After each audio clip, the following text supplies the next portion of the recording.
bidang 1 beliau Bapak Sunaryo, untuk bidang 2 yaitu Ibu Ismirahati, untuk bidang 3 dan 5 itu Ibu Sartia, untuk bidang 4 yaitu Bapak Suratmin.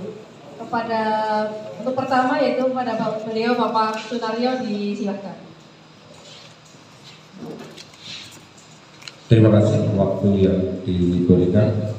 Sekaligus saya sampaikan terima kasih kepada Bu Sekdes juga Pak Kades atas izinnya untuk saya menyampaikan kegiatan yang kita kelola dalam setiap tahunnya. Jadi dalam pengelolaan keuangan desa itu ada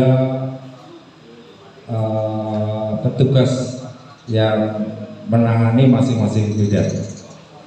Assalamualaikum warahmatullahi wabarakatuh. Tim monitoring dari kecamatan yang dalam hal ini dihadiri oleh Bapak Ngadiman SOS MM, kemudian Bapak Sugiyoko dari staf Kasih PM, kemudian Pak Harto dari staf Kasih Pemerintahan, juga Bapak Babinsa yang saya hormati, Bapak Kepala Desa yang saya hormati, Ibu Sekdes yang beserta perangkatnya yang saya hormati, Ketua BPD beserta anggota yang saya hormati, Ketua RPPRD beserta pengurus yang saya hormati, Ketua RT RW sedesa yang saya hormati, Ketua Tim Penggerak PKK yang pada kesempatan hari ini mungkin tidak hadir yang saya hormati.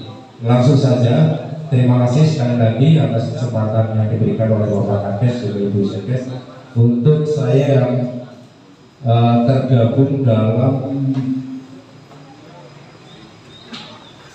pengelola kegiatan setiap tahunnya. Dari dalam APBDes itu ada yang namanya pejabat pengelola keuangan desa. Strukturnya itu penanggung jawabnya Pak Kades, kemudian koordinatornya Bu Sekdes, bendaranya ada Bu Martini, kemudian ada PPKD.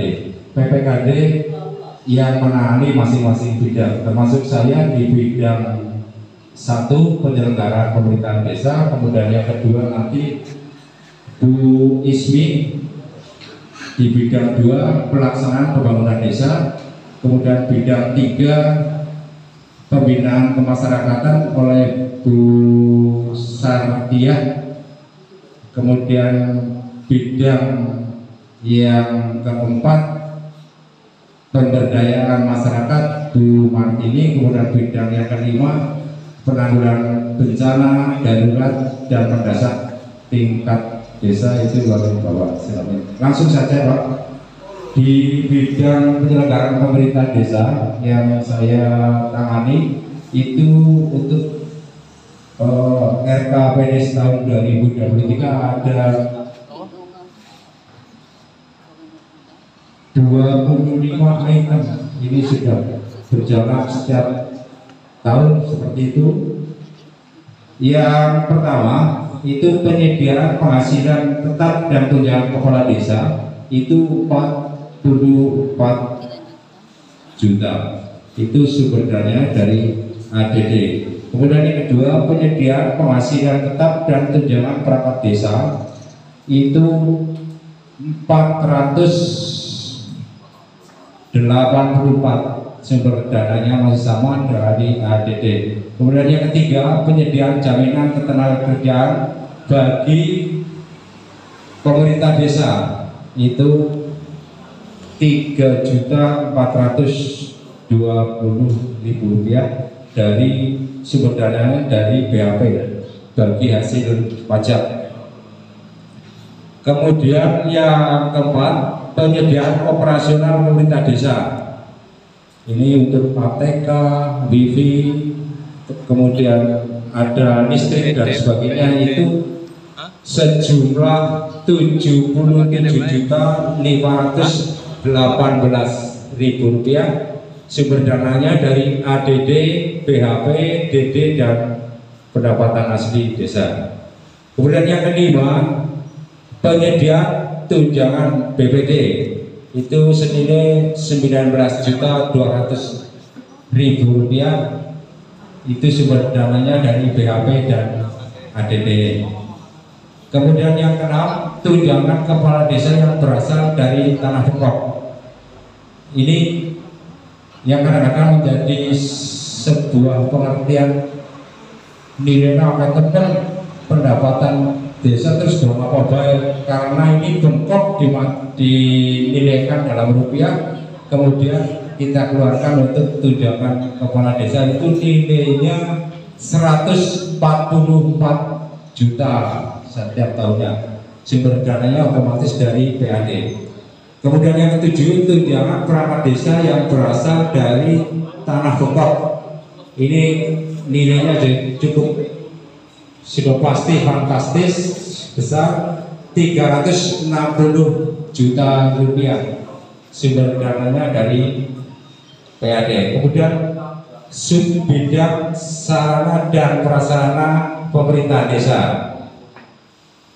Yang pertama, penyediaan sarana aset tetap perkantoran itu nilainya 24.012.000 rupiah. Sumber dananya dari PAD, BAP dan BAR. Kemudian yang ke-9, pemeliharaan gedung. Ini untuk beli cat dan sebagainya itu nilainya mungkin tidak terlalu tinggi, 3 juta rupiah. Itu dari PAD. Kemudian yang ke-10, pembangunan rehabilitasi peningkatan gedung prasarana kantor desa. Ini pada tahun ini juga rekening yang baru di bidang 1. Ini nilainya 200 juta. Sebenarnya ini kegiatan fisik, namun secara aturan memang masuk di bidang 1. 200 juta rupiah itu dari bantuan provinsi. Kemudian yang 11, pemeliharaan sarana perkantoran pemerintah desa. Ini untuk kegiatannya untuk servis komputer, kemudian servis AC dan sebagainya. Pemeliharaan sarana pemerintah desa itu nilainya 3 juta rupiah. Yang ke-12, penyusunan pendataan dan pemutahiran profil desa. Ini alokasi dananya itu kegiatan SDGs Pak Tri. Kemarin sudah sempat berjalan pada tahun 2021, kemudian secara aturan pada tahun ini untuk kembali dianggarkan karena akan kita laksanakan semacam info dari Provinsi itu validasi termasuk sistem pengcoveran datanya itu akan kita lakukan kembali karena kemarin ternyata begitu diupload banyak yang tidak sukses. Sekarang akan dilaksanakan melalui aplikasi. Ceritanya seperti itu, melalui aplikasi kemudian ada petugas yang akan mengentri data itu. Itu nilainya 25 juta rupiah dari DD. Kemudian yang ke-13, pemetaan dan analisis kemiskinan desa secara partisipatif itu 5 juta. Jadi sebelum ada pencairan BLT itu dilaksanakan validasi data, dimungkinkan di situ ada yang meninggal dan sebagainya, kemudian ada petugas yang melakukan pemetaan, itu 5 juta dari dana desa. Kemudian musyawarah perencanaan desa pembahasan APBDes, ini termasuk kegiatan pada hari ini. Yang reguler itu musrenbangkes dan sebagainya, itu nilainya 10 juta rupiah. Kemudian yang ke-16, penyelenggaraan musyawarah desa lainnya, musdus, rebut desa dan yang lain yang non reguler termasuk yang stunting dan sebagainya itu non reguler, itu nilainya 15 juta.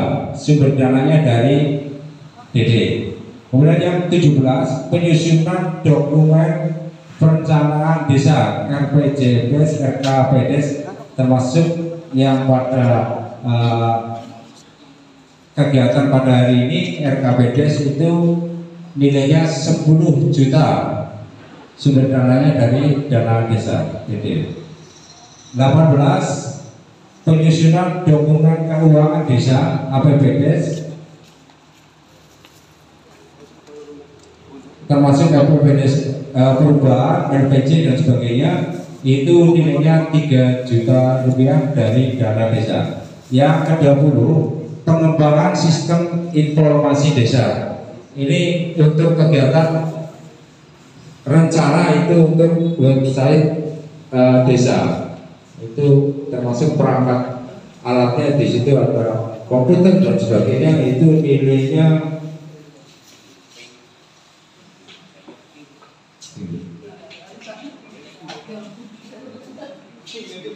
24.600.000 rupiah.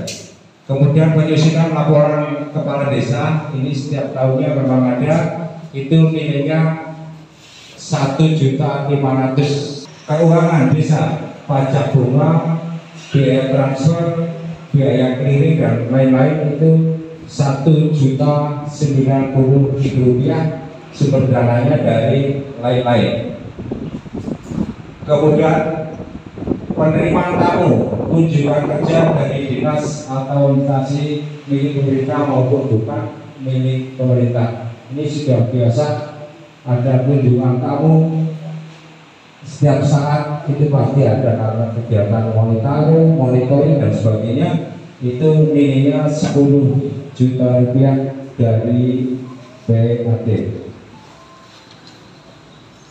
Kemudian ini untuk pajak tanah kas desa, Pak. Tanah kas desa itu nilainya 20 juta rupiah dari PAD. Kemudian intensifikasi tanah kas desa, ini alokasi dananya untuk panitia lelang. Panitia lelang itu nilainya 3.550.000 rupiah dari PAD. Kemudian intensifikasi pajak bumi dan bangunan, ini seperti yang sudah berjalan Pak Karte, jadi ada upah pungut bagi masing-masing petugas di tingkat wilayah, termasuk ketua RT barangkali atau yang menghandle yang lain, itu nilainya 17.640.000 rupiah. Jadi total dana yang saya kelola di bidang penyelenggaraan pemerintahan desa itu 1.017.730.000 rupiah. Banyak sekali, tapi ini sebuah kegiatan yang sudah berjalan setiap tahunnya begitu. Kalau melihat rekening yang baru itu ada satu rekening untuk kegiatan pembangunan kantor desa tahun 2023 yang berasal dari bantuan provinsi. Demikian sementara dari saya, dan dilanjutkan bidang yang kedua